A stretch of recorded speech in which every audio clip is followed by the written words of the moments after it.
আপনার আব্বাই তো দেখা করতে কইছে, আপনার আব্বাই যে গিফট আপনার আব্বাই তো খরচ দেয় না। আরে খরচ আমি দেব, যান আপনি। তাইলে যাও, আচ্ছা ঠিক আছে আমি যাইতেছি, তুমি কই যাবে যাও। আচ্ছা যান, আপনি যান, কাজ হয়েছে, যাই। পলাশ ভাই বাড়িতে নি? হ্যাঁ বাড়িতেই। আসেন, ভিতরে আসেন। কে? ভাই আমি ঘটকে। ছেলেরে তো খবর পাঠাইছেন কি জন্য? খবর তো পাঠাইছি, যেহেতু আপনি গটকালি করেন, ঘটকের জন্যই তো। বসেন। ভাই কি জন্য ডাকছিলেন? একটা বিয়ের সম্বন্ধ করে দেওয়ার জন্য আর কি।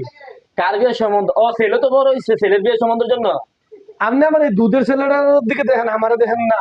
ছেলের বয়স হয়েছে বিয়ে করার। তা অবশ্য না, আপনি তো কত বুড়া বুড়া নিয়ে বিয়ে করে। তো ঠিক আছে, আপনি একটা মেয়ে দেখেন, যেহেতু আমার বয়স একটু বেশি হয়ে গেছে। আপনি মেয়েটা দেখবেন 19-20 বছরের ভিতরে, এর বেশি তো না।